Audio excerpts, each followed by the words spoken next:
This conference will now be recorded.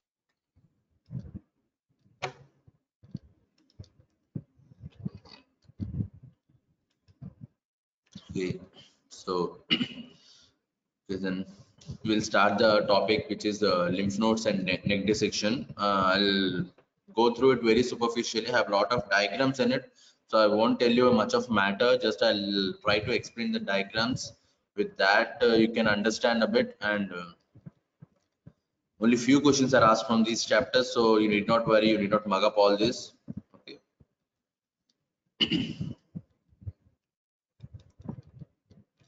So why it is important to know the lymph nodes, or because generally in most of the cancers, that is cancers related to oral cavity or oropharynx or hypopharynx, larynx, esophagus, anything like nasopharynx and all. So when you have the malignancy, sometimes the malignancy doesn't show up, but it will show as a cervical swelling. The patient will come to you with cervical swelling, but on generally those are the metastasis mets. Then while investigating, you might know that okay, the primary is somewhere else. So cervical lymphadenopathy is one of the most common encountered presenting symptom in most of the cancer units, or in some of the surgical specialties you get them.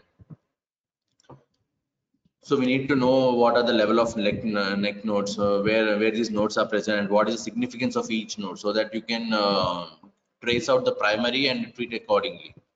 Because as the diagnosis gets late, the patient will head into the advanced stage, and when the patient is in the advanced stage, the chances of his survival becomes less. So at the initial presentation of a neck lymph node, so what you should do, you should examine it.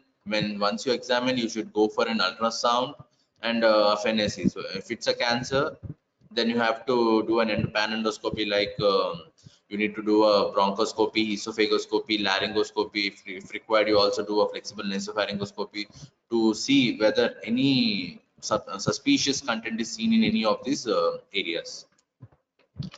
Then we'll start. Briefly, it is classified as four, that is nodes of the upper horizontal chain, or lateral cervical nodes, which is again divided as superficial and deep. Then anterior cervical nodes and lymph nodes that are not clinically palpable.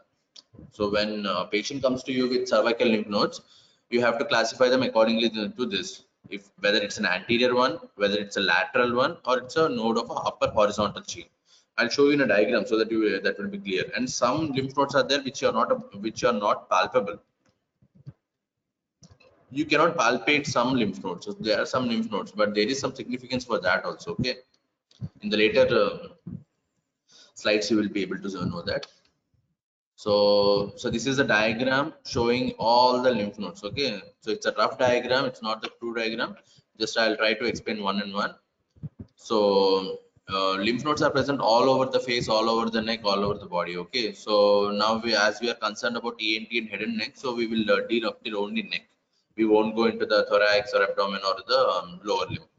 So only the so we have some facial, there's a group of facial nodes. In that we have infraorbital. This is the orbit, okay, right? This is the orbit, so infraorbital. This is the buccinator muscle present for the, this is at the cheek area. So this is the buccinator nodes.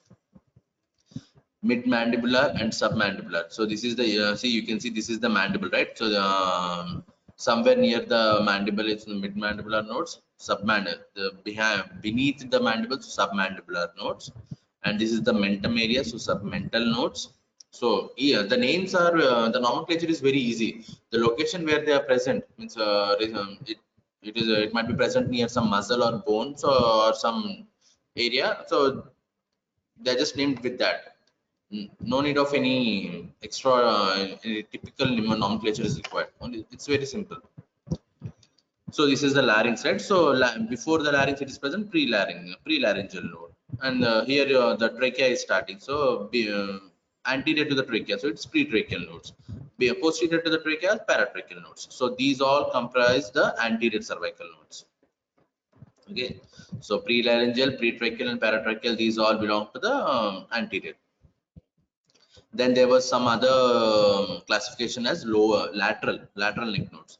Those are lower jugular. So this is the location of a jugular vein, internal jugular vein. So on the internal jugular vein, you have a sternocleidomastoid muscle. So at the anterior border, so sorry, this is the sternocleidomastoid, and near the anterior border you have some nodes. So when it is present in the lowermost lower inferior most of the sternocleidomastoid, they are known as lower jugular nodes. If it is present in between the upper and the lower, it's a mid, and these are the upper jugular nodes. So these are the lateral nodes which are superficial, and deep are all these like spinal accessory chain or the posterior nodes or transverse nodes. So all these occipital nodes, these are come under deep cervical chain. As you know, this is the auricle, this is the ear, so post auricle nodes. This is the parotid gland, so this is the parotid nodes. The occipital condyle is present, occipital nodes. So upper jugular, mid jugular, and lower jugular, these comprise the lateral superficial lymph nodes, whereas the spinal accessory chain, occipital, post-auricular, posterior group of nodes, these all considered the deep cervical lateral group of nodes. And there was one more horizontal chain, upper cervical. See this one, the nodes of upper horizontal chain. So what are those? Those are the submental nodes, submandibular nodes, the parotid nodes. These all come under the horizontal. See, you can see this is a horizontal chain. Okay, this is the horizontal chain of nodes. So we classified it as four, right? This is the anterior group, this is the lateral group, this is the horizontal group, horizontal chain group, and one is the not palpable. I hope you understood. So these are some of the nodes present which we need to know to classify them. And accordingly, means if there is some pathology at the parotid, then the parotid nodes will swell up. Some, if there is some malignancy of the ear, then also the post-auricular and the parotid nodes can enlarge. So when they come to you, when the patient comes to you with a cervical, with a neck swelling, at the parotid region, at this parotid region, then you have to suspect a parotid malignancy or ear malignancy. When the patient comes to you with an oral cavity, then you have to suspect the submental nodes, submandibular nodes, sometimes the upper jugular also. When the patient comes to you with larynx or trachea, then most likely the metastasis will be to level 2 or so this is level 3, that is middle jugular or lower jugular, or sometimes the anterior cervical. As we go through the slides, you will be understanding much more better. So what are the upper horizontal chain? They are submental, submandibular, parotid, post-auricular, occipital, and facial. So these all are the horizontal chain. So okay, so these everything comes under the horizontal. Okay, these are the horizontal chain. Upper horizontal chain are submental, submandibular, parotid, post-auricular, occipital, and facial nodes. Then what are the what are the lateral cervical nodes? So they are also known as internal, they are divided as two, internal jugular chain and the spinal accessory chain. Whereas the internal jugular chain is again divided according to their location, upper, middle, and lower. Upper, they are also known as jugular digastric node, middle, deep cervical, lower, deep cervical. Then spinal accessory chain. So there and we also have a transcervical chain, that is supraclavicular nodes, and one of the subunit, one of the parts is the medial supraclavicular scalene nodes. These are all not that important when we consider head and neck. This is this transcervical chain is mostly seen in the cases of thorax. When we have some lung pathology, then you would be getting these nodes. Generally, when we are considered about the head and neck, the lateral group, the upper horizontal chain, the lateral cervical nodes are very important to us. And spinal accessory chain is also very important. That is that decides the surgeries also. So this is one of the important chain, spinal accessory. As you know, the spinal accessory is the 11th cranial nerve, and It is one of the important nerve because when we want to shrug our shoulders, this spinal accessory nerve has to be intact, right? So this is one of the cranial nerve, 11th cranial nerve. Then what are the anterior cervical nodes? The anterior cervical nodes are again divided as anterior jugular chain and the juxtavisceral chain. So prelaryngeal node, that is a Delphian node, pretracheal and paratracheal. Paratracheal is also known as recurrent laryngeal nerve chain because it is nearby to that location. So these are the group of anterior cervical nodes, that is prelaryngeal, pretracheal and paratracheal. And what are the nodes which are not palpable? Generally, the retropharyngeal nodes. Retropharyngeal because they are present at the base of the means at the oropharynx, behind the pharynx. So you cannot palpate. You cannot put your finger inside the mouth, and you cannot palpate this. So these are generally only visualized by doing a CT scan. So lateral, so they are sublingual nodes and retropharyngeal nodes. So retropharyngeal is again divided as lateral, also known as Rovier group and medial groups. So we have two groups in the retropharyngeal, that is the lateral and the medial. The lateral is known as nodes of Rovier. So nodes of Rovier are known as lateral group of retropharyngeal nodes. We have one medial group and sublingual nodes.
Okay. Okay, then we'll continue. So there are some nodes which are not palpable, retropharyngeal nodes and the sublingual nodes. The latter group are known as Rovier, and there are two medial groups. Okay. So this was the classification of the nodes. We had four, right? Upper horizontal chain, lateral cervical nodes, anterior cervical nodes, and not palpable. So these are the nodes which you have seen in this diagram also. So with this knowledge, we will just go ahead. So you guys understood a bit. Yeah, are you following?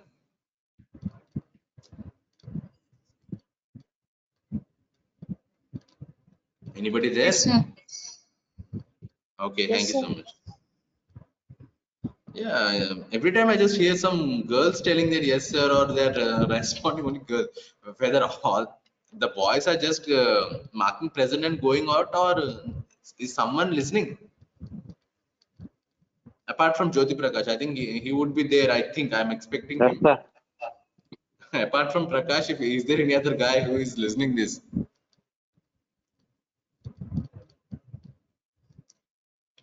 Okay, thank you so much then. So these were the four group of nodes. Okay.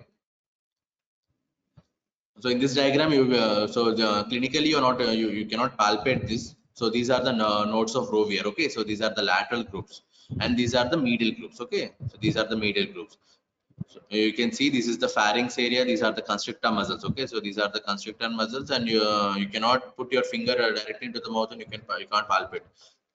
So generally these are involved means the nasopharynx. The nasopharynx will drain the most of its lymphatics to this area, so retropharyngeal. Okay, retropharyngeal because retro is behind pharynx.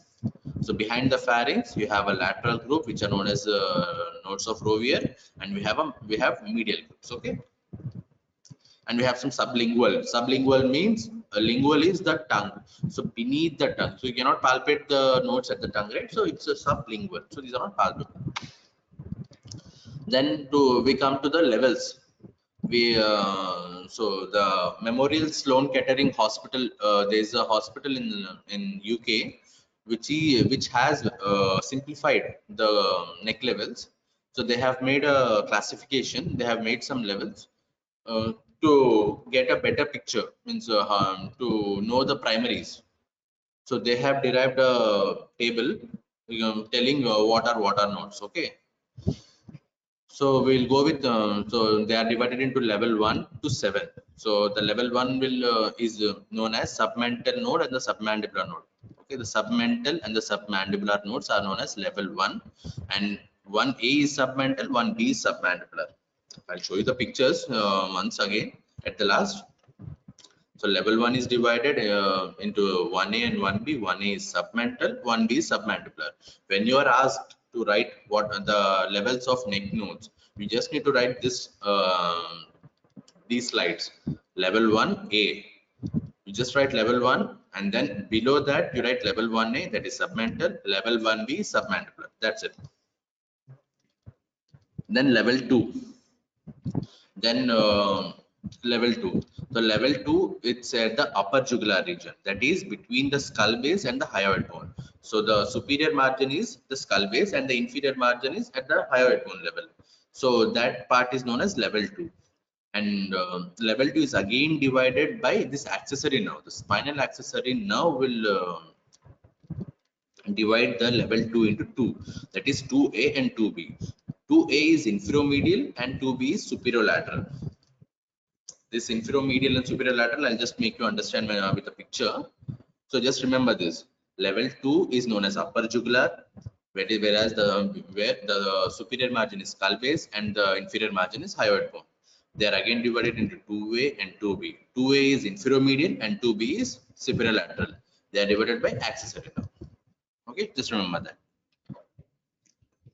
Then what are the level 3? That is the middle jugular.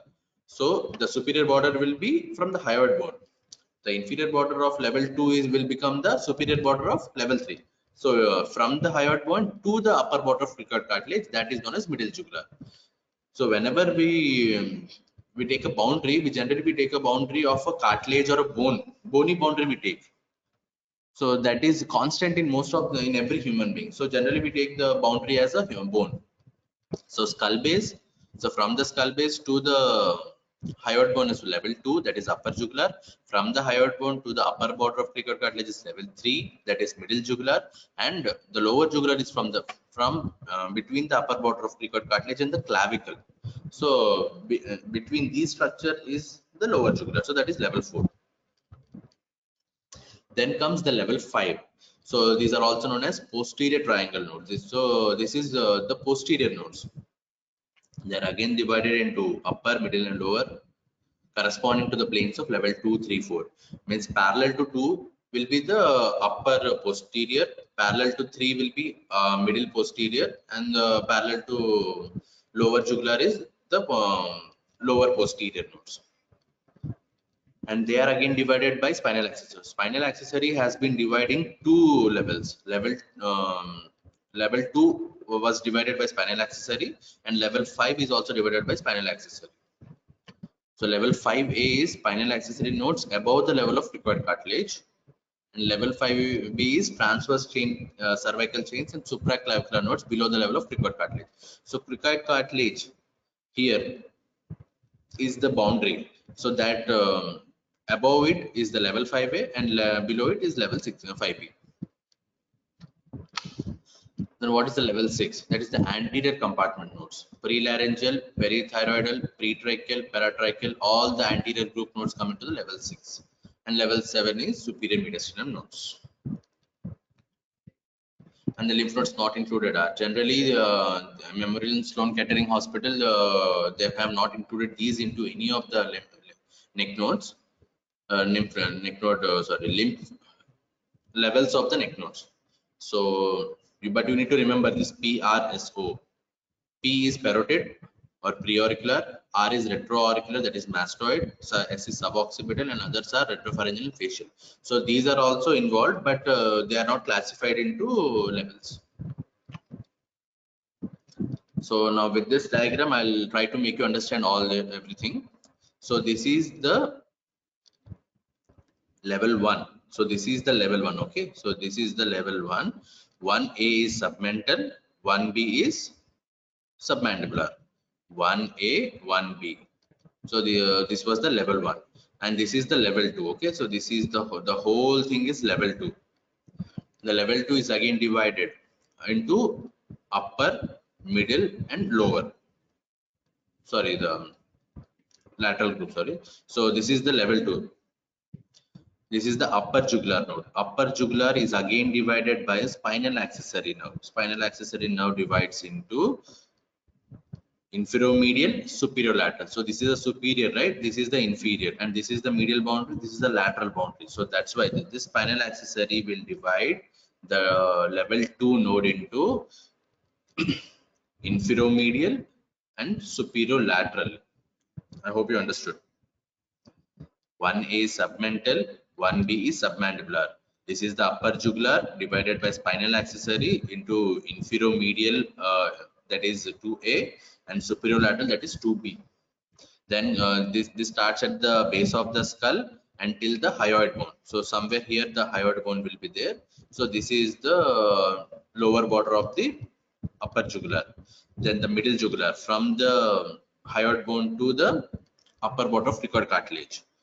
This is level 3. This is middle jugular. This is the lower jugular, where it starts from the from the lower border of the cricoid cartilage to the clavicle. Okay. So this is this is level 4. 2, 3 and 4. So 1A, 1B, 2A, 2B, 3 and 4. So these are the ones which we have read now. Now we will go for the posterior nodes, that is 5A and 5B. So the cricoid cartilage here is the boundary again. So cricoid, this is the 5A, this is 5B. Okay, 5A. Above it is 5A, below is 5B.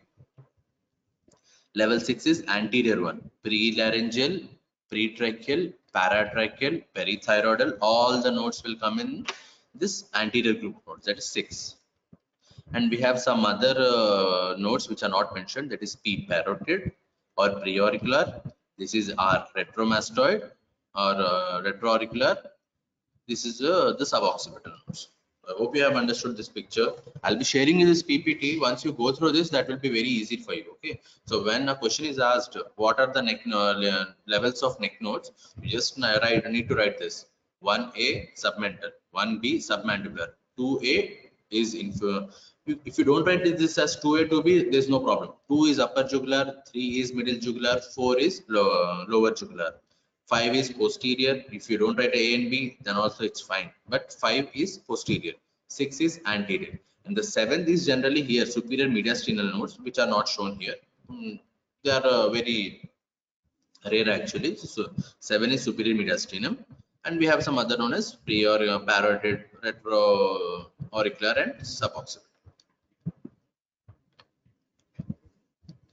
So some more diagrams showing that. This is the level 1. Submental, submandibular. Level 2, the spinal accessory is dividing into 2. Okay. So level 3, that is, this is the upper jugular. This is the upper jugular. This is the middle jugular. This is the lower jugular. This is the posterior group. Okay. Now with more boundaries. 1A and 1B, submental, submandibular. 2A and 2B. Spinal accessory is dividing it into superior lateral and inferior medial. 3, 4. And the cricoid above the cricoid cartilage is 5A. This is 5B. This is the anterior view. We can see this is the 1A. Okay, this is the 1A, and this is the 6th level 6. That is the anterior compartment. This is the trachea, right? So anterior to the trachea, that is pretrachea, posterior to the paratracheal, and prelaryngeal. So all these are will come under the anterior group of nodes. So when you do a neck dissection, you have some, you need to take some incisions, right? So these are some of the common incisions used. I'll just name them. This is the Schobinger's incision. The incision starts at the almost at the occipital. It's almost at the occipital protuberance, and it will go up till the, means when you take in incision on the ipsilateral side, only on one side. So it will go up till midline, and there is a lazy curve given to lazy curve is given, that is a vertical limb, so that to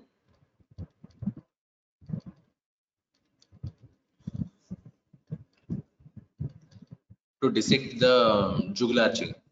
So you have here you have one A, one B, and you have 2, 3, and 4. So you give a horizontal limb and you give a vertical limb. Vertical limb is given a bit a lazy one, because so that the skin doesn't, while suturing, there won't be any tension to the skin. So this is known as one of the most commonly used neck incision is Schobinger's. This is the McAfee. Two parallel lines are drawn. One is at the angle of the mandible and another is at the clavicle level. And this is a hockey stick incision, which is given only on the one side. If it is given on two sides, means when it is extended from one mastoid to the other mastoid, it's known as Gluck-Sorensen incision, which is generally given when when the patient is being taken for total laryngectomy, and when you have to dissect both the neck nodes on both the sides. This is the Gluck-Sorensen incision. So these are some of the common incision names you need to remember: Schobinger's, McAfee, hockey stick, and Gluck-Sorensen. Just for your information, these won't be asked in any of your exams, neither in practical or nor in the theory. Just for your memory, I'm just telling you this. Then classification of the neck dissection.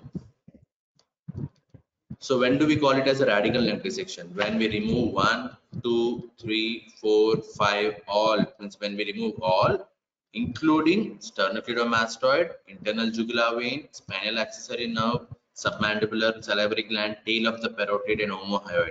So when all of these structures are removed due to the invasion of the cancer, then that is known as radical neck dissection. So see, so the pink shaded one. So you will be removing all the structures in this pink shaded one. So this is radical neck dissection. 1A, 1B, 2, 3, 4, 5, and there is a sternocleidomastoid mastoid which has been removed. The submandibular gland, the tail of the parotid is removed. The spinal accessory is removed. Everything is removed. Then that is known as radical neck dissection. So this is how, once a surgery is done, once the everything is removed, this is how it looks. Okay. So this is the common carotid artery. Okay, this is the common carotid artery. There was supposed to be a internal jugular vein here, but that has been removed. So then everything is removed. See. Then what is modified? So you make because when you remove that many structures, actually the patient survival becomes very difficult. Means the flap, you need to have some lymphatics. If you remove everything, if you remove an IGV on one side, then the chances of survival of the patient is decreased. Only it improves a bit. That's it. So previously everything was more radical. Now the new age method is you have to preserve something so that some functions are retained at least. So when you preserve this accessory cranial nerve, that is type 1. And when you preserve the spinal accessory nerve along with internal jugular vein, that is type 2. And when you preserve the cranial nerve along with IJV, along with sternocleidomastoid muscle, so that is type 3. So a modified radical intersection is again divided as type 1, type 2, and type 3. Okay, so type 1 is when you preserve only spinal accessory. Type 2 is when you preserve spinal accessory along with IJV, and type 3 is when you preserve the three non-lymphatic structures, that is cranial nerve, 11, spinal accessory, internal jugular vein, and sternocleidomastoid. So here you can see the only spinal axis. This is the spinal accessory nerve that is only being preserved. Everything apart from that, everything is removed. Level 1A, 1B, 2, 3, 4, 5. IJV has been removed, and the sternocleidomastoid has been removed. Only the spinal accessory is preserved. This is type 1. So okay, so this is a spinal accessory nerve, which is the only one preserved. Apart from that, we have taken everything. This is the spinal accessory nerve. Okay. So what is type B? When you preserve the IJV and the spinal accessory nerve. So you can see that the spinal accessories has been preserved, but IJB is also preserved now. The IJB has also been preserved. So this is the IJB. So this is the IJB that has been preserved, and this is the spinal axis syndrome that has been preserved. So when you preserve these two and you sacrifice the sternocleidomastoid covering over it, and you remove all the level 1A, 1B, 2, 3, 4, and 5, then that is known as modified type of radical modified radical link dissection type 2. And when you preserve sternocleidomastoid, IJB, spinal accessory, everything, and you just remove the 1A, 1B, 2, 3, 4, and 5 nodes, then that is known as type 3 modified radical dissection. So you can see, so this is the preserved one, okay? So this is not here. The picture is not pulled. When you pull this sternocleidomastoid, then you will be visualizing the internal jugular vein. So this is the internal jugular vein. This is the spinal accessory.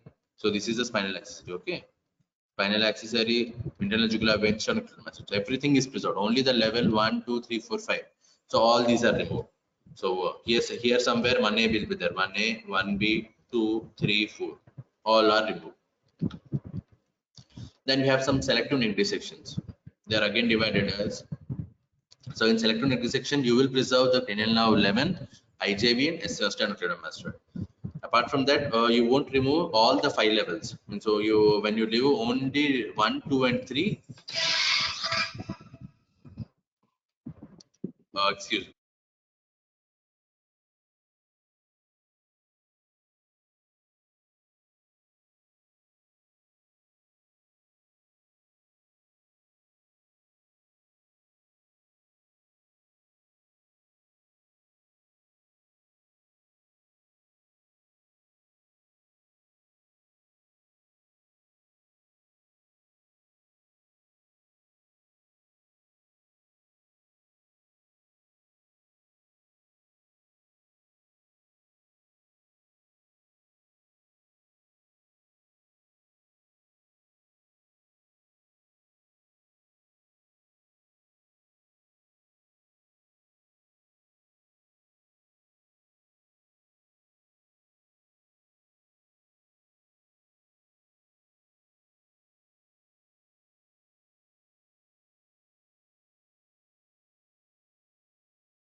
So selective neck dissection. So here we preserve the cranial nerve 11, spinal accessory, IJB, and SCM.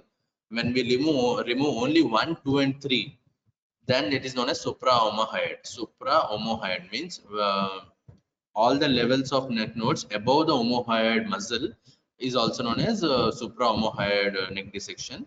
That is generally concerned with the cancers of oral cavity.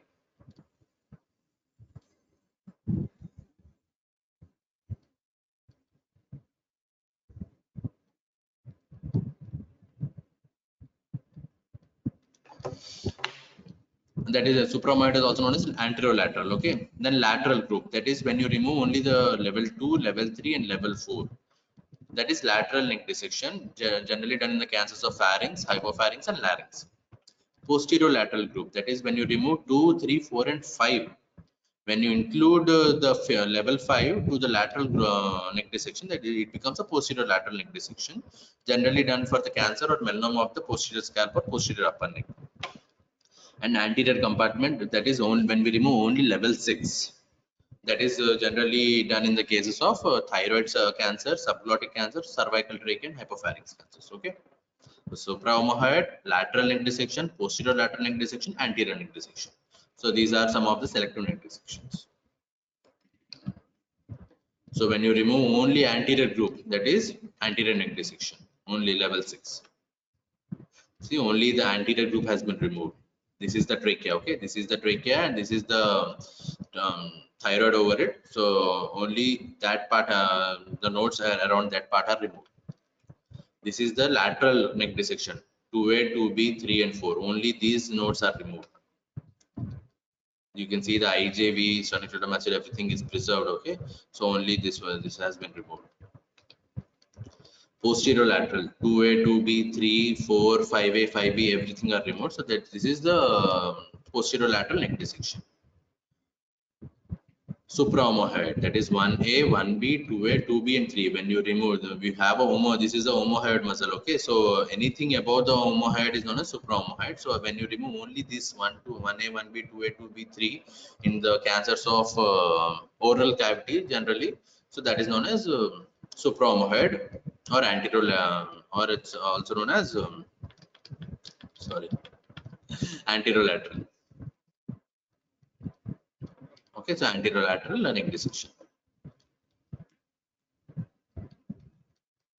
So okay, only one A, one B, two. Only here. Neck dissection is done only up till here. Okay, so only this level the neck dissection has been done. And when we also call it as an extended neck dissection. So extended radical neck dissection may include additional lymph node groups. Means you have done a radical neck dissection. You have removed 1, 2, 3, 4, 5 along with its spinal accessories, sternocleidomastoid, IJV. Apart from that, if you want to remove retropharyngeal, parotid, or level 6, or non-lymphatic structures, external carotid, hypoglossal nerve, parotid gland, mastoid tip. So, if any of these structures are also removed along with the radical neck dissection, then it is known as external neck dissection. Okay, so external neck dissection will not only the radical one, along with that, parotid gland can be removed, mastoid tip can be removed, or some external carotid artery is also removed like that. So when you have a cancer, very extensive cancer, then you have to remove that. This is a parotid cancer. Okay, so when you have a parotid cancer and that has involved almost everything, then you have to remove all the structures on that side. I'll be sharing you this PPT. Once you go through these pictures, I think you will get understand. So the only questions that can be asked in this are only two. One is the neck node levels of neck node. You need to write 1 to 7. If 1 to 7, only name them, nothing else. And neck dissections. What are the type of neck dissections? You have to write radical neck dissection, modified radical neck dissection, again divided as 1, 2, and 3.